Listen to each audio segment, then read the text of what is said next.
And welcome back, everybody, to episode number 2 here in this reboot of season 3 of the Dots podcast here on the home sideline, where we got a bunch of football news going on for you and recaps here today. It's your boy, 99 Brett's Golf, Brendan Retzloff here in Stevens Point, back in the usual spot with the beautiful setup, and take it away on the away side. And sitting on his floor of his bedroom is your boy, Matt Crowley, aka Matty Icy. As I promised, a different location. I'm actually in my room and not in my brother's house. But yeah, this is take two Dude, of you this is take two of the episode as we ran into a little bit of difficulties last night. But yeah, so short 30-minute episode just going over what we think. Obviously, not full. We'll see if it's 30 minutes. Yeah, We'll we, see we if say it's 30, 30. it'll be like 45, 50 minutes. It sounds like the most Midwest thing ever. When, The like, Midwestern somebody's about to goodbye. say, like, yeah, when you say goodbye or you text your friend that, okay, yeah, I'm leaving, and you're actually still at the location, and then it's like 15, 20 minutes later is when you actually leave. Well, I It's one of suppose. those classics from us Midwestern guys. Yeah, but But yeah, this should be a great episode that we have going for you guys. I don't know if you're getting a lot of echo from me like 2 seconds later from when I'm actually talking, no, because I'm not. it, No. it feels kind of weird. All right, well, Goodness. good to know that that's not happening. But you were telling us about your room and all of that a little bit earlier. You want to give the folks a tour, I, or I don't think I'll give a tour due to the satisfaction and my moral ego. So just know that I'm on the floor. I'm actually have my computer and my microphone on my bow case that I bow hunt with. So just put into perspective, it's my makeshift desk right now. guys, let us know in the comment section down below what kind of stuff you think is in Matt's room right now. Obviously, you can see like one of those trophies that's there. Oh yeah, Maybe a way, wrestling trophy way, could be right way back there. there. That is from 2018. So, man, a 6-year-old trophy. It's Yeah, got to it's, be it's from wrestling related. 4-H. To put in perspective, I was 16. Oh, it's 4-H. Okay. Yeah, but let us know down below what's in his room, and also just spam something saying get a light to him, because we can't see his face. It's so dark. But I'm anyways, listen. yeah, we're about to. When you get dealt in blackjack a 3 and a 5, you gotta play with what you're dealt with. I mean, yeah, and take the loss. Oh yeah, I probably busted. But anyway, guys, if you like our podcast, go over to our Instagram and our TikTok, which I do believe is dotspod on TikTok, and Down the Sidelines podcast on Instagram, where we'll hopefully be uploading more videos soon. And obviously, we know the draft is coming up here in March, and I can't do math right now, but 5 months, I think. So, yeah, that's going to be a fun time for us to do that. But, anyways, Yep, the NFL draft beginning in April, and once man, again, not that's in March. Green Bay. So, I'm just here to correct you on that. Yeah, We're not here to make it look bad or anything. Just spreading true information to the folks. yeah, once I get going, I don't stop. But, anyways, we'll get straight into the news. Recap of the biggest games: Thursday night kickoff, Brazil game. Obviously, Tyreek Hill getting handcuffed and detained, then scoring 80-yard touchdown. The Lions win in overtime, and my Vikings start off on a hot 1-0 start. Okay. Anyways, we'll go straight to the Chiefs. So, this game was the NFL kickoff between the. Now I gotta pull up the scores because I forgot to do that. This was the so the opening game of the year between the Chiefs and the Ravens. And oh man, I'll just go ahead and say this. I did not get to watch any of this game because I had other things, other plans that I had to take care of. But I did get to watch the recap and the highlights to this game.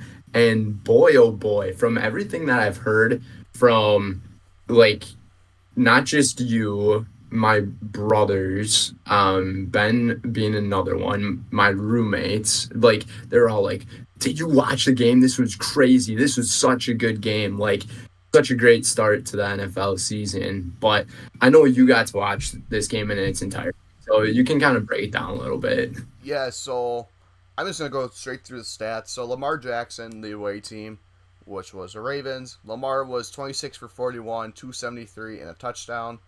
Lamar was also the leading rusher with 12 carries, 122 yards. Derrick Henry dig into the end zone, the first touchdown of the season.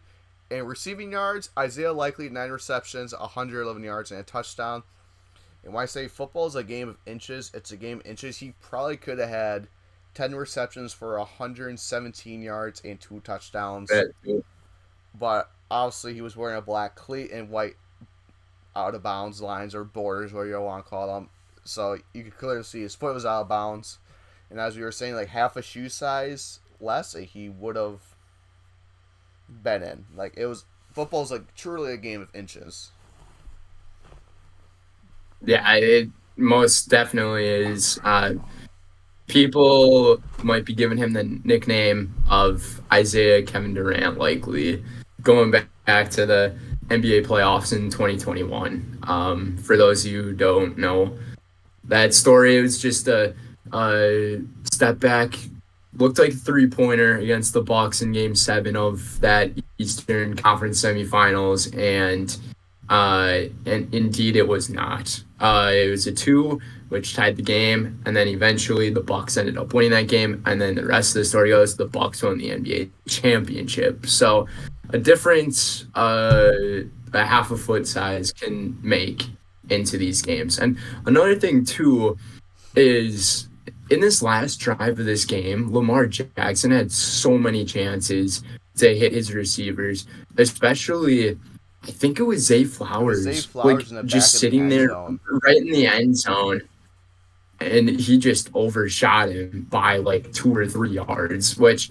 2 or 3 yards is a lot for a 10-yard pass down the field to miss by. So hopefully the Ravens can clean things up. I don't think this is like one of those games that's like, oh man, our season's going to depend on this. It's the first game of the year. Yeah, So no you panic just never mode. know what you're going to expect and all of that. But for the winning team, the Kansas City Chiefs, defending Super Bowl champions, back-to-back defenders, Patrick Mahomes, he ended up going 20 for 28 in this game, 291 yards, 1 touchdown and an interception. Isaiah Pacheco led the team in rushing, 15 carries, 45 yards, and a touchdown, followed by Xavier Worthy, who had the one rush for 21 yards, and that was a touchdown. So it was 421, 40-yard dash speed really came into play in this game. And Rashee Rice, he led the team in receiving with 7 receptions for 103 yards. Xavier Worthy, though, he had the only receiving touchdown from Mahomes. He had 2 receptions for 47 yards and the score. And that's pretty much about it for all of this. A lot of people thought Travis Kelce was going to play a big part into the Chiefs offense, especially in this type of game. And there's still all that hype that goes on around him. But I feel like this year we should expect a lot more of a decline from him in that tight end position. Just because he's past his prime now. He's definitely going to be a little bit slower on plays. He's still going to be good, but he's just not going to be as great. To put this in perspective, he only had 3 receptions for 34 yards in the game. And obviously the Chiefs ended up winning this game. And yeah, 1-0 they are, and the Ravens are 0-1. So from one NFL debut to another debut in a different country, actually a different continent, was the Friday night game, only on Amazon Prime, or not Prime, on Peacock, I which, got it on cable. We got it on the regular stations over here. Yeah, maybe it's because it was like local based, probably. and It since it's might the just since it was Packers, local. well, that's a good thing. So over in Sao Paulo, Brazil, were the Green Bay Packers and the Philadelphia Eagles. This game took place at Hold on, Corinthians time out real Arena. quick. We never said the final score of the Chiefs game. The Chiefs won 27-20. Oh yeah, it's probably a good thing to start off with the score of the game for the Yeah. recap. Now that I So realize, I'm like, oh wait, we never did say the uh, score. now that we are given a score, I will say the score of the Packers and Eagles game. So the Packers lost 29 and the Eagles won 34. So 34 to 29 was the final score in this one. And I mean, being a Packer fan myself, I watched this entire game. Um, I thought the Packers looked really good in the first quarter, except for the fact they could not produce a red zone offense. Whenever they got into the red zone, it's like they just ran into a brick wall and just didn't know how to get into the end zone. And from what I saw in the preseason, compared to what that was, especially with the starters, I was very, I don't want to say that I was shocked by it because the starters only, and I'm talking about like Jordan Love, he only played in like one of those preseason games, and it was the very first game, and the Packers scored on like the very first or second play of the preseason, and then that was it with all of them. So it's not really a surprise to me that they couldn't get a red zone offense going because it was like a 70-yard touchdown that they scored back in that day. It was more like I didn't really expect this to happen because their offense looked really good. And the Eagles defense, I'm not even giving the Eagles defense that much credit except for Zach Bond. Zach Bond had himself a heck of a game in this one, but the the grass way too slippery and it it was unfortunate for both sides and obviously the Love injury happening, but there were some plays that Love made in this game that reminded me of what Aaron Rodgers was like when he was playing with the Packers, especially on that very last drive. I'm sure the Packer fans watching might know the play I'm talking about. It's when he ended up bootlegging all the way over to his left and then stepping up down the field and just throwing a freaking dart over there to Jaden Reed, reminiscing on the Aaron Rodgers play in the playoffs against the Cardinals when they were down to like a 4th and 20, and they literally had to go all the way down the field where he hit Jeff Janis on that same play. And it was a great moment, but then the very next play, it just absolutely killed the vibe. Um, the injury sucked, but I'll walk things over here for the home sideline here with the Eagles. So they're the home team of this game. Jalen Hurts, he ended up going 20 for 34, 278 yards, 2 touchdowns, 2 interceptions. Saquon Barkley led the team in rushing, 24 carries, 109 yards, and 2 touchdowns for Saquon. And then leading the team in receiving was A.J. Brown, 5 receptions for 119 yards and a touchdown. Saquon Barkley had the other receiving touchdown, 2 receptions and 23 yards, and a score for him. And to put in perspective how good Zach Bond was on defense, he led the team with 11 tackles. The next leading tackler had 4, and that was Reed Blankenship, the corner. And he had the interception in the game, too. So the guy out of Wisconsin, I'm glad he did good at least, but I still would have preferred Green Bay to win. Oh, as any Packer fan would. I mean, going over the stats for the Packers, Love was 17 for 34, 260, two touchdowns, and a pick. As you said, Reed Blankenship got it. Josh Jacobs, newly acquired free agent for you guys from Las Vegas, 16 carries for 84 yards. Had a really slow first quarter, not first quarter, first half, and then really picked it up towards kind of the end of the game.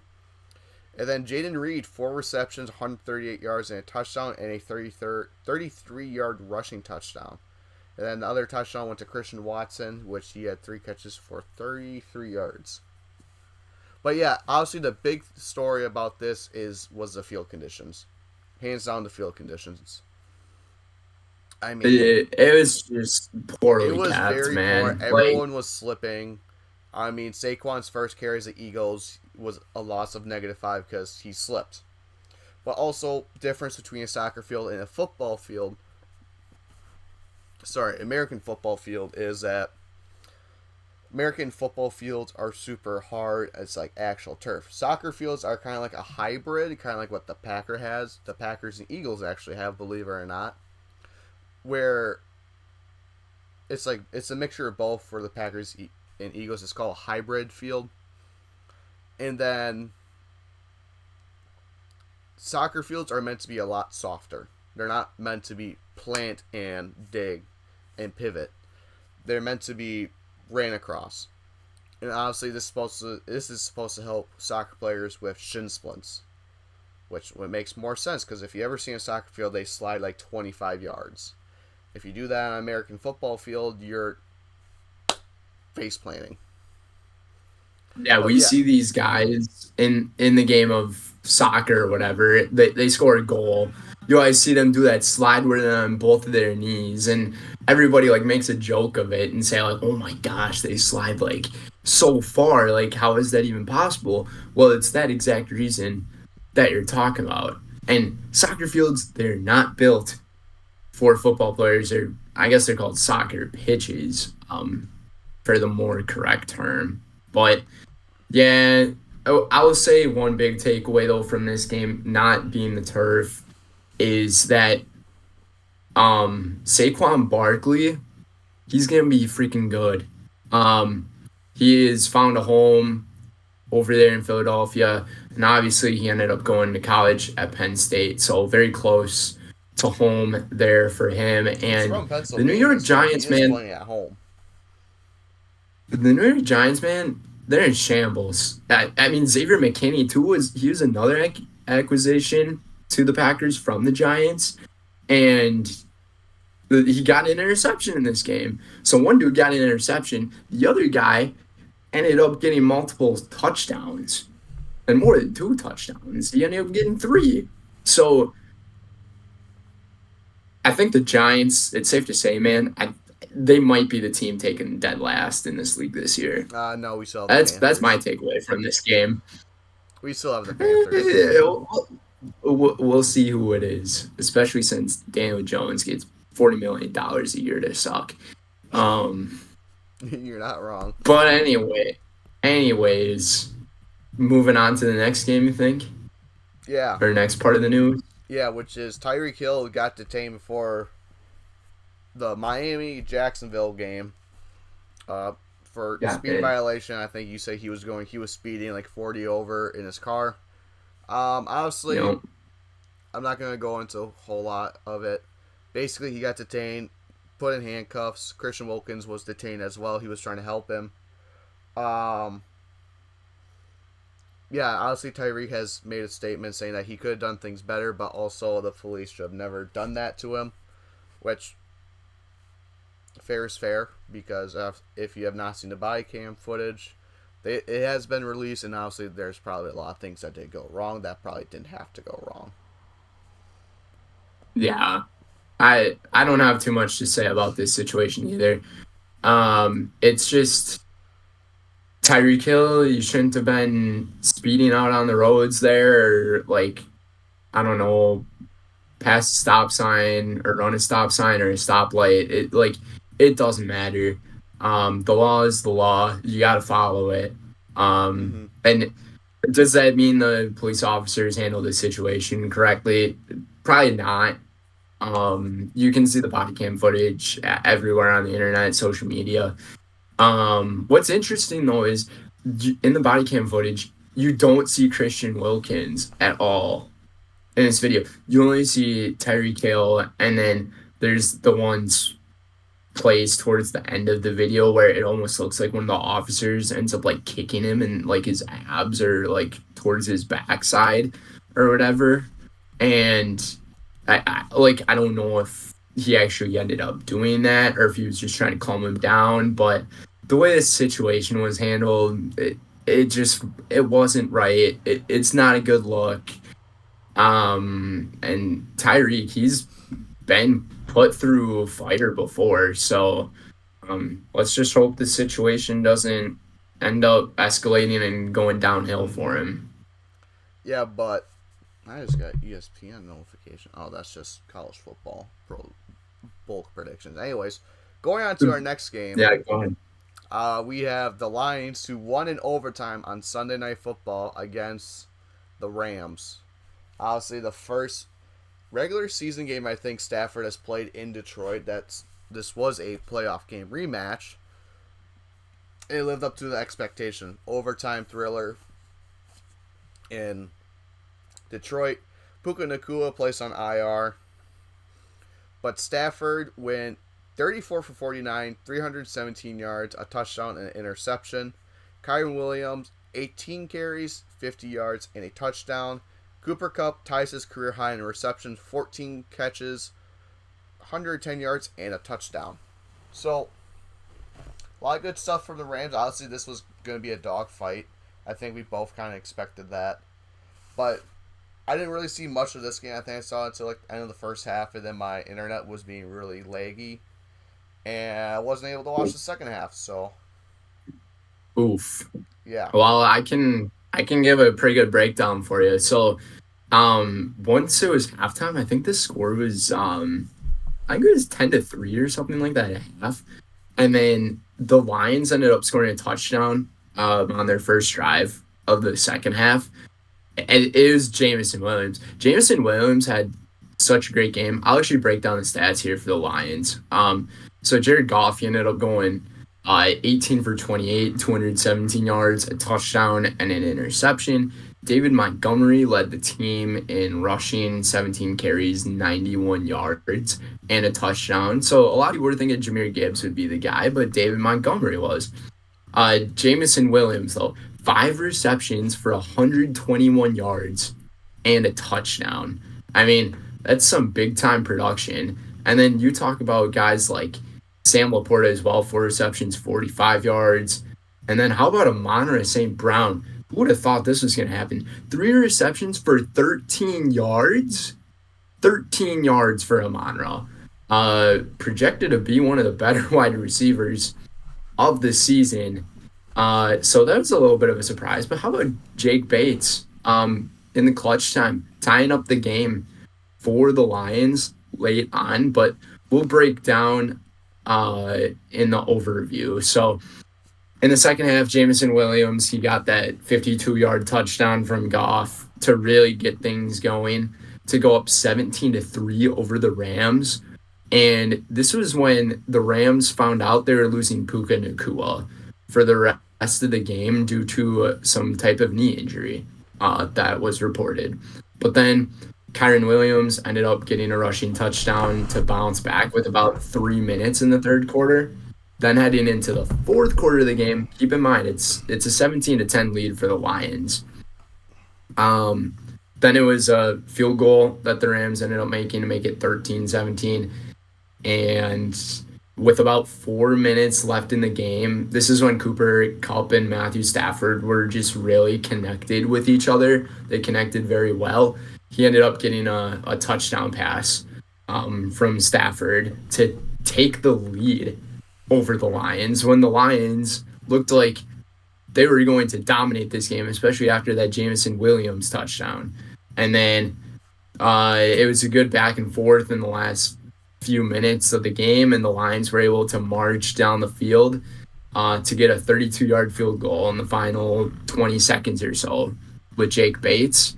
And then in the overtime, you kind of brought it up, Matt. David Montgomery ran over this Rams defense. And this is where you can tell that they're missing a guy like Aaron Donald. Like if they were able to have him, it probably would have slowed down the Lions so much more. There was only like one passing play that the Lions ran in overtime. Otherwise, they just steamrolled LA's defense and they made them look bad. But here's the thing, too. It's the first game of the year. Not all these guys are going to be acclimated to playing that much time. And when you're in your first game, you're going to get tired faster. And you could just tell that is coming from both of these sides, but you could tell is more so on the Rams side because they got ran over when it came to running the football on defense. So Lions got the win 26-20 in this game. It was a great game nonetheless. It really was. But our next game will be my Vikings, which they ended up winning in the MetLife, in the Meadowlands. 28-6. Sam Darnold looked good for some reason. I don't know how. 19 for 24, 208 yards, 2 touchdowns, an interception. Aaron Jones, 14 carries, 94 yards, and a touchdown. That probably hurts Packers fans very much to see him do so good. Then Justin Jefferson, leading receiver, 4 receptions, 59 yards, and a touchdown, and Jalen Naylor with the other touchdown. I mean, you look at breakdowns, it kind of did start shaky because the first offensive drive for the Vikings resulted in a fumble. CJ Ham, and they fumbled it like on our own 10-yard line. So that was a great way to start our season. I held them to the field goal, and then we went back and scored. And then we actually did have a 99-yard drive, which is like unheard of. And it took up a huge portion of the clock. And then I don't know who the kicker is. Let me get that. Oh, Graham Gano actually missed a 23-yard field goal at the end of the half. Don't know if it was blocked, but it was very bad. And obviously, this is where Brendan says Daniel Jones is getting paid $40 million a year to suck. Yeah, if you guys want to know to suck statistics here, well, let's tell you. This is what $40 million can get you. 22 attempts from, or 42 attempts for Jones. He went 22 for 42, excuse me. 186 yards, no touchdowns, 2 interceptions. I mean, it's masterclass stuff from the man, number 8, Daniel Jones, out of Duke. And another thing with him is, well, not just him, the Giants, is they didn't score an offensive touchdown in the preseason. So they're still touchdownless here in the 2024-2025 NFL season, including the preseason. So Devin Singletary led the team in rushing. I didn't even know he was their number 1 running back. The moment that Saquon left, they picked him up. Feels bad. 10 carries, 37 yards for Devin Singletary. And then Daniel Jones, he was second place on the team in rushing, 6 carries for 15 yards, and leading the team in receiving, which this guy, he's got promise, but it's unfortunate the situation he's in, is Malik Neighbors. So he had 5 receptions for 66 yards, and I don't even know who some of these guys are, man. Wandale Robinson, Darius Wandale Robinson. I know Darius Slayton. Theo Johnson, never heard of you. Theo Johnson's a rookie. He's their tight end from Penn State. This is why there's 2 of us on the crew here. We can always back each other up, but I mean, Giants look bad, man. They look very bad in this game. When you make Sam Darnold look good, you know you're doing something wrong. Here's the thing for them. It doesn't help that they lost their best player. And when you lose your best player, and then you end up getting Devin Singletary in exchange for that, you're not set up to succeed. I'm not saying Devin Singletary is a bad player. I'm just saying how good Saquon Barkley is. I mean, there's there's such high aspirations on Saquon Barkley. Like you could call him, I I don't know, maybe like the next Walter Payton in terms of maybe even Barry Sanders in terms of how good he can actually run the ball. Mm-hmm. And to go to Devin Singletary, you don't get that. You just get you get Devin Singletary, just an average NFL running back who's out there who had a couple of decent years, but it's just not it for the Giants. But yeah, your Vikings, they ended up playing They pretty played good. solid. I was surprised by Sam Darnold and how well he played. And they actually shared the ball very well too. So, The Vikings have a really weird thing with like super or underachieving quarterbacks that we make them look good. Matt Castle looked good for playing for us. Case Keenum, we all know what he did back in 2017. Is this going to be the Sam Darnold redemption year and he just places balls out and then we just like, oh, well, we got J.J. McCarthy for no reason now? But yeah, we well, played not very for well. no reason. That could be trade value for you guys if he ends up succeeding very well. Mm-hmm. I think your guys' situation in Minnesota, based on week one, although you guys did play the Giants, I still think you guys are looking pretty decent, compared to what all the other experts, were saying going into this NFL season. But yeah, it'll be exciting to see what comes up ahead. So those were all the big games for us to cover. Each of us were gonna do a Packers game and a Vikings game, guaranteed, every single week, until it comes to like their bye week. But I think both teams have different bye weeks Yeah, with one another. so that's good. So moving on to our next area of business, injuries, and some teams were impacted pretty big time by this, including Green Bay Packers. That's probably one of the biggest injuries that's out there that we know of right now. Jordan I'll Love beg has for a you. sprained MCL. What's that? I'll say something different. I think there's a bigger injury than Love's, but In terms of with how successful a team is going to be, it's Jordan Love. I really think there's not another another team that would have their success more impacted by their injury. I think I know who you're going to say, but excuse me. Jordan Love, he ended up spraining his MCL on the third to last play of the game against the Eagles. And I mean, this was this final drive of this game, like I said, it gave me memories of maybe Aaron Rodgers was like, in his prime. And then it also gave me a lot of nightmares, especially seeing what happened with Love. And I know it's one of those plays where he's trying to keep the ball alive and everything to keep the game going, which he did great at, but sometimes you just got to give up on the play. And I don't like saying that because he gave the Packers a chance. And the tackle that was made by Jalen Carter, like people can say it's a dirty tackle and all of that, but he's just trying to get the guy down. He might not know what the heck's going on, but if he does know what's happening, that's just unfortunate, and he shouldn't be doing stuff like that. But Jordan Love, he might be out 3 to 6 weeks. That's what's predicted. But the Packers and Matt LaFleur ended up saying that they're not going to put him on the injured reserve list. So that's a good sign for Green Bay, but that also means for the next few weeks, I'm gonna look at their schedule here. I know they play the Colts they this play coming week. Colts, Texans, Minnesota. I think Arizona and Chicago's in there, They and so they Tennessee end maybe. up playing.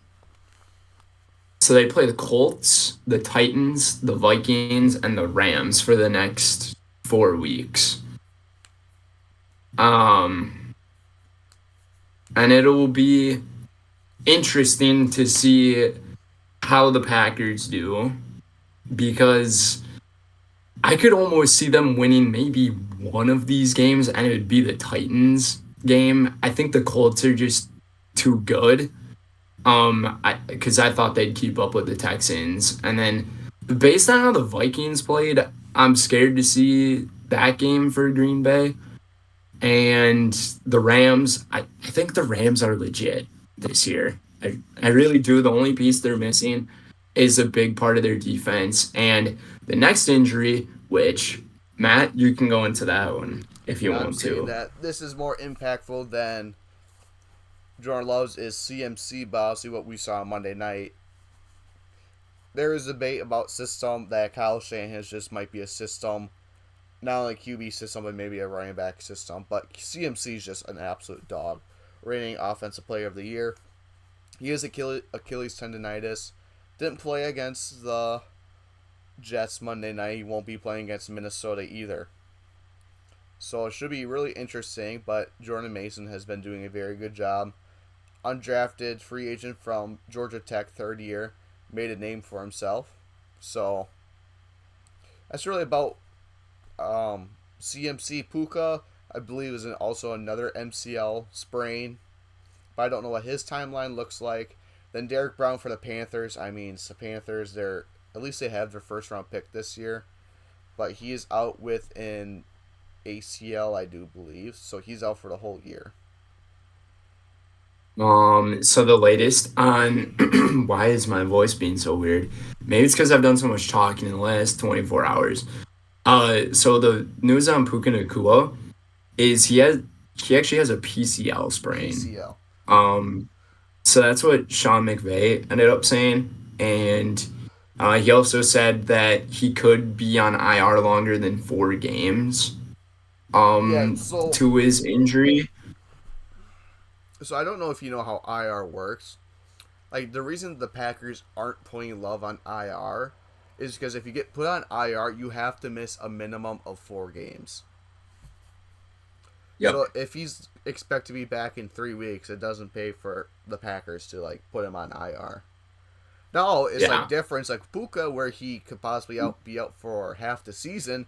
You're gonna put him on IR because then that frees up a roster spot for someone else to come in.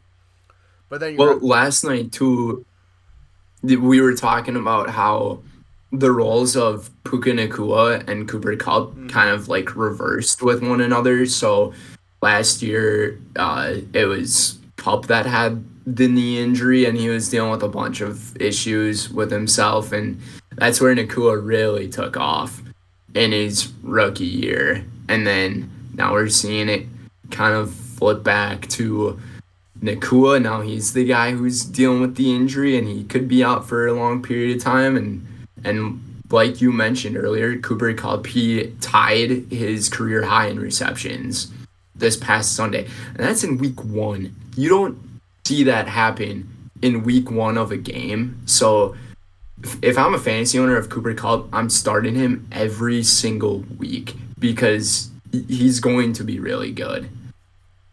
In terms of like what you're talking about, though, it opens up a roster spot when you put a player on IR.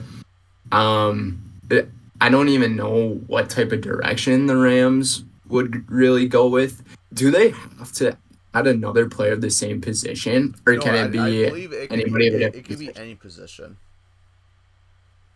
That's what I was thinking. I wasn't too sure about that, but I thought that was a good question to ask for the folks. Um, But another injury we were talking about, Derek Brown. He's one of the linemen for the Carolina Panthers, correct? Yeah, defensive lineman. Yeah, defensive lineman for the Panthers. He's now out for the entire year. So this just makes matters worse out there in Carolina. This is really going to be a competition for who's going to get the first overall pick of the draft. In terms of the Giants and the Panthers. to what I would think. So that's pretty much all the latest on the biggest injuries that are going on. So we can take things over to our next big topic, and this is what our biggest takeaways from week one. Yeah, so You want to start with yours first here, Matt? I mean, the biggest takeaway for me is that it seems like a lot of these teams had this week one to just knock the rust off. Because not a lot of teams play starters in the preseason. So when this week one does come around, they're extremely rusty. I think we saw that with Carolina. I mean, kind of like the first round, like I said, with Minnesota. I mean, the Packers did play like their starters, but like a lot of these starters don't play in preseason. So I think that's like my biggest takeaway is that week one is always tough. Like Amon Ra, I don't think he played at all in the preseason at all. Like 3 receptions for 13 yards. Expect that to be better because he's knocking the rust off. That's my biggest takeaway, at least. Yeah, and same with like Mark Andrews too. Like every single fantasy owner of Mark Andrews was freaking out by how much Isaiah Likely ended up producing. But you got to remember too, Mark Andrews, he had quite a bit go on this offseason with him, and especially with himself, even still recovering even more from the injury he had from early last year, even though he returned in the playoffs that same year. But he also had that car accident happen to him. So maybe they took things easy. But to what I would say, the biggest takeaway for me is the NFL's got to stop playing football games in different countries. I think it's absolutely ridiculous and embarrassing what happened on Friday between the Packers and the Eagles. Like it's a great matchup to have. There's no need to have both of these teams travel for about 10 to 11 hours on a plane to a different continent to play a football game and then have one of the team's hotels be 2 hours away from the stadium where they have to go travel to the stadium, and then once the game is over where the team's tired and just wants to go back, they have to drive 2 hours back, but they still need to do press conferences and all of that jazz and then get on the bus and head all the way back. And there were also these things going around too about if you wear green over there, there's going to be gangs that will go for you and all of that. But it's just the NFL, they are talking about safety. Like safety is their main priority. That's why they're changing these rules. And then all of a sudden, you see these players slipping and sliding out on the football field. And I will say this, thankfully Roger Goodell was there so he could see that happen. Um and I hope it really gives him an understanding that the NFL should not do this anymore. It is so unnecessary. It's called the National Football League, not the International Football League. Keep it in the United States of America. There is no need for these teams to travel anywhere else except for their own stadiums in the States. I mean, I don't know how to else to put it. I mean, very well said. I mean, yeah, I mean, I completely agree with you on that. I mean, obviously, it's been with the London game. That was like always been like the traditions. Like it was always in London, and then Here's another thing too with London. Like, no one wants to wake up at 5 a.m. to watch a dang football game. yeah, it's like Like, I I'd think it's like rather just eight watch a a.m. football game at noon. It's like 8 a.m. with the London games. That's what time they start at. But hey, I mean, And especially I'm on not gonna complain Sundays. about watching 12 hours of football. I mean, I'm not gonna I complain think we about already that. have so many. I'm not going to complain about getting to watch the amount of football. It's like just the times where they're playing it. Because even the game on Friday, it felt like forever. I don't know why. It was probably because of all the penalties that were called in that game, but it felt like an eternity. And I'm just like, I kind of want to go to bed. Like this game's just getting so tiresome with all these Hmm. flags that they're throwing out there. But it it's just like there's no need to. have all these teams travel over there. Like, I get it from a business perspective, but I also don't understand it from a business perspective because you're called the National Football League. And the London game, I I don't mind, but at the same time, I don't care. And especially with Ben and I's bucket list thing, dude, I don't want to freaking fly out to Sao Paulo, Brazil, and watch a football game. Like, that's the least of my priorities. I don't want to freaking spend thousands of dollars to do that. And yeah, Yeah, I don't blame you for that. I mean, obviously, like we all know, like Germany also has a game, and Mexico does. Germany is the Panthers and Giants. I think this is us saying this is retaliation for what you did in World War II. That's my honest opinion. You did many bad things what a during World War II. We're gonna give you the worst possible what football a matchup. dump what a dump of a matchup, man. Like, That is oh, unbelievable. Bo's No barking. one's gonna want to watch that. No one's going to want to watch a game that's like that. And this kind of proves the point. What is the NFL doing with these international games? It's so what Matt said. It's like retaliation of World War II. It's going to be horrible. It No really one's going to want to is. watch that. I wonder what the stadium attendance is going to be for that game. I have no clue, but we do have one more section before we close off, and it's a new section, and it is surprise team or player of the week. So we each have our own surprise player that exceeded expectations than I thought. For me, it was Jordan Mason for San Francisco 49ers. 124 rushing yards and a touchdown. Should have been two, but Debo held. Especially with CMC being out for who knows how long now. He's the front back, and I don't think anyone expected him to do good at all. And he goes out there and puts on an absolute show for all of us to watch. Yeah. And this is where I'm coming in. That's like, hey, maybe San Fran's not really a QB system anymore. It might just be like a good system for offensive players. Nah, he's such a great pick for that type of award coming from you. And it's true. Like the fact that San Francisco has Christian McCaffrey, you got to think about it. Like this guy, player of the year candidate every single year. Everybody gets excited about him. Maybe he's dealing with the Madden curse. I don't Maybe know, but maybe the Madden curse is back. to what you're saying, it's like San Francisco isn't insane with their polls, with how they work with running backs. It's almost like the Packers with quarterbacks type of thing. And speaking of quarterbacks, I'm giving my Player of the Week award to a quarterback from the Tampa Bay Buccaneers, and that being Baker Mayfield. I think he's so deserving of this. He almost had a perfect passer rating in this game. He went 24 for 30 against Washington, 289 yards, 4 touchdowns, no interceptions. Such a great game from him.